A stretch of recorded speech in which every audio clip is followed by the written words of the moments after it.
Oh. This is Holy Joe Rock and Roll breaking news. Breaking news, people. If you're watching mainstream media the last couple of days, you've been told that President Trump is starting a trade war with the rest of the world.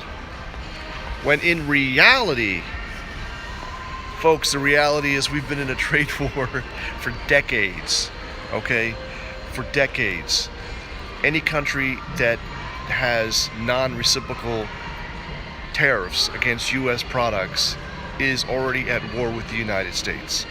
Now, during the Cold War, for a little history, the United States opened up trade and used it as an economic lever against communism, against the Soviet Union, right? Basically, because the U.S. economy was and still is the largest economy in the world, it made sense to say, listen, Japan, listen, Germany, stop fighting, build stuff, and we'll buy your stuff, okay? It kind of made sense to offset the Russians or the Soviet Union or communism and show that capitalism is working, right? And it did lift millions of people out of poverty in these countries, especially post-World War II. I mean, it's a fact. But what happened was, of course, it did displace a lot of employment. Some of it was bound to happen, right? Let's say when the VCR came along and, the United States invented the VCR, but the Japanese perfected it by miniaturizing it. Things like that were, you could say, a net positive, let's say, for the world, but it did cause a lot of dislocation, a lot of unemployment in the United States. Then you could further that onto the automobile stuff. The Japanese were dumping what you have to, at least initially, you have to acknowledge was a pretty crappy product. Thinner metals, they rusted a lot. They were cheaper, but they weren't of the best quality, okay? And this, of course, appealed to America's cheapness, frugalness, let's say, and put a lot of American automobile manufacturers out of business. AMC, for instance, had a hard time in the 70s, and I think early 80s it basically was shut down. Chrysler bought the Jeep trademark and continued to make Jeeps under Chrysler's name, but then you see what happened. GM, Ford, all these guys, Ford, except with the exception of Ford, Chrysler basically went bankrupt, was merged with Fiat. GM was recapitalized with the government bailout. Anybody who owned GM stock lost everything. This happened under Obama. And so there was a lot of dislocation, right? So these tariffs, at least the initial ones, 25% on steel imports, 10% on aluminum imports, really is just the beginning of leveling the playing field against other countries who are either that have high tariffs on American steel and American products, and those in the European Union have a VAT. It's automatic tax. It's automatic tariff, if you will, against American products. Now listen, if you send me something and the value is over $20, I'm going to have to pay 23% VAT on it, plus a fee, some kind of a fee, maybe it's, 10%, 8%, whatever, for processing it, right? That's what happens, okay? Sometimes I get lucky and it can slip through, and sometimes it's not 23%. Sometimes, I don't know, maybe they look at what the products are and they reduce it, but that's what happens. But if I send stuff to my relatives in the U.S. from Poland, it goes right through. Now, of course, I got to pay for the shipping, the postage. Postage is expensive, but it goes right through. They never have any, oh, my package is stuck in customs. America's pretty much wide open. And if you go to the BEA.gov website, you can actually download the current tariffs that the United States has on other products. And you can see, if you scan through it, they're either nothing or it's very, very low. And there are some exceptions, right? So maybe it's like, let's say it's 1 cent per kilogram of, dates, let's say. I don't know, I'm making this up. But there are exceptions that you'll see off to the right for maybe certain countries or whatever. There's always exceptions, right? So for maybe most favored nation status countries, maybe it's an exception. All right. So this whole talk about a trade war is nonsense, man. And if the EU retaliates, it's just going to get worse. Now, since we have the United States, I'm talking about a minimum $566 billion trade deficit with the rest of the world. Who's going to lose in a trade war? Seriously. I mean, obviously some American products may not get shipped, so exports from the United States may go down, but certainly imports are going to go down. And since we're already at a $566 billion disadvantage, who is it going to advantage, right? And the thought is this: let's say you put the 25% tariffs on foreign steel. You then reduce whatever income you get from those tariffs. You then reduce taxation on American steel companies so that they remain competitive, and it basically it encourages foreign companies to make steel in the United States. Because what happens is, like I said, if you're a company in Europe, and if I send something to you, you have to pay 23% VAT. But when they ship stuff out of the Euro zone, they get a 23% VAT tax rebate. And think about that. If you're a tourist, you know what I'm talking about. If you're a tourist and you go, let's say, to a jewelry store or even a clothing store or even IKEA or any of these places, and for whatever reason, if you're going to ship the product outside of the EU, you show them your passport that you're a citizen of a non-EU country, you fill out paperwork, and then when you leave the country, you have to show a customs agent the product that you're leaving with, along with the receipts and this paperwork. They'll stamp it, process it, and then, I don't know, 6 weeks later you get a check or some kind of, you get your VAT back, the 23% VAT in Poland, or I think it's 16% in Germany. Whatever it is, you'll get that money back. So you see what I'm saying? It's and the same thing happens in the U.S.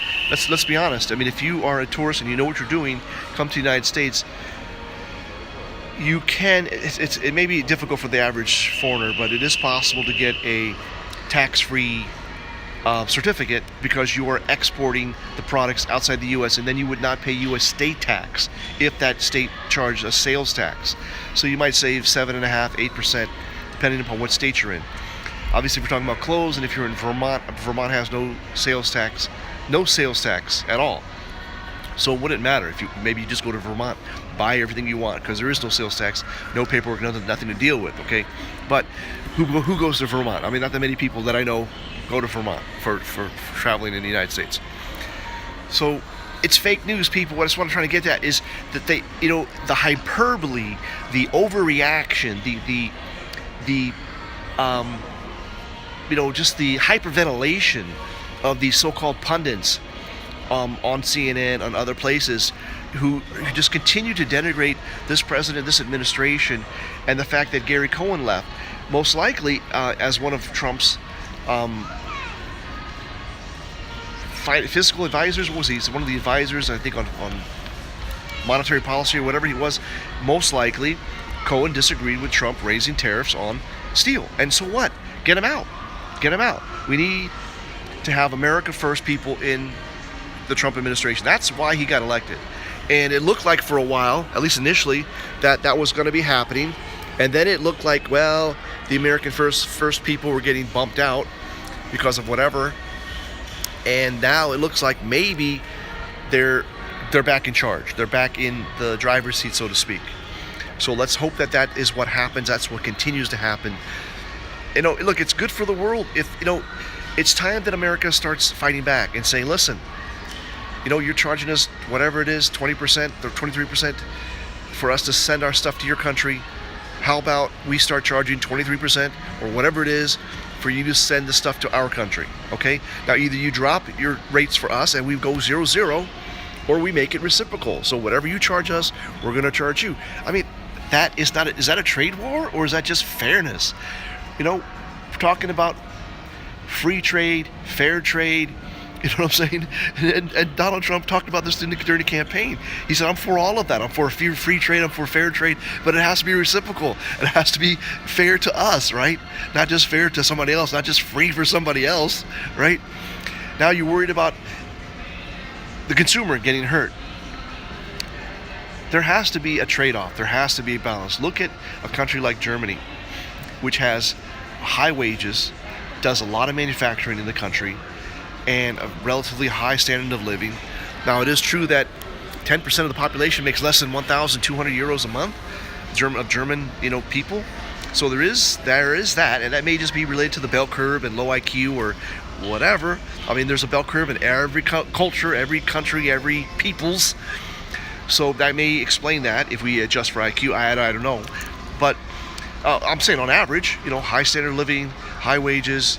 But they protect their industries with tariffs and the value-added tax, okay, which acts like a tariff, okay, for all imports. Okay, it also acts as a brake on domestic consumption, because if you're a consumer in Germany and you buy something, you're going to be paying the 16% value-added tax on everything you buy, everything that you consume. So it's a consumption tax. So obviously, if that were to be dropped to say 5%, people would have more money to buy more stuff. And theoretically, the revenue that the government brings in will probably be neutral. It might even go up as more people spend more money. It may go down initially, but who cares? Economic growth would definitely skyrocket if you drop the value-added tax, significant in any of these countries.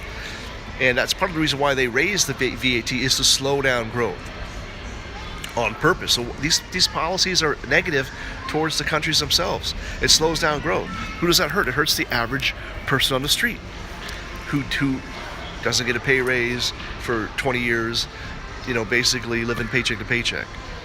So this morning the Dow was down 300 points. It looks like it's down around 150 points, so it's recovered about half of that.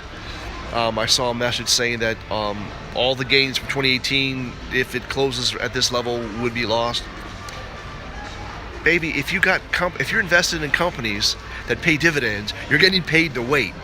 So even if you're down for the year, quote unquote, you got dividends, right? You got dividends for the first quarter, and you're not down. You're flat, or maybe even up, depending upon how big those dividends are. And of course, it depends on the companies that you're in, right? I see Apple's down a $1.50, but if you bought in the last dip, it's like, what is it? It's 173 now. Based on just memory, live and unscripted. Let's say it's 173 right now, and during the dip, I think it hit 159. So, are you down or are you up, right? Or if you bought it when it was 350 before the split, when it split at 700. Are you down or are you up? I mean, you're up. And do you care if you're flat for the year? If you bought it 350 pre-split, and remember, the stock split 7 times, 7-1. So if you bought and that crashed when it was 350, you're in the money, baby, and you've been getting a dividend for the last 3-4 years, whenever that was. That was, I think, 2013. 5 years you've been getting a dividend. So long-term planning, baby. Long-term planning. Now nobody knows what's going to happen. Will there be a trade war? Is everything going to blow up? Are people in America going to stop buying BMWs? I don't know. Or is BMW going to make more BMWs in America? Because they do make BMWs, you know that, in South Carolina. BMW makes cars in South Carolina. They also make Mercedes in South Carolina. They also make Toyota makes cars in South Carolina, and maybe even North Carolina. But definitely in the Carolinas, they're making cars in America. Why? So that they can sell their cars in the United States without any dealing with the duties and the tariffs. And American labor is really good, and it's actually very affordable at current exchange rates for these foreign countries. So it's win-win for everybody. So anyhow, don't believe the fake news. Just chill. I mean, one guy kept tweeting me these things. Ron Paul says the economy is going to blow up. There's going to be a trade war. Shut the F up. It's not. This is just business as usual, and it's time for an actual correction in favor of the United States. It's time for a correction to balance things out a little bit better. right? I'm Holy Joe Rock and Roll, reminding you to always make it happen for the captain, because you're the captain.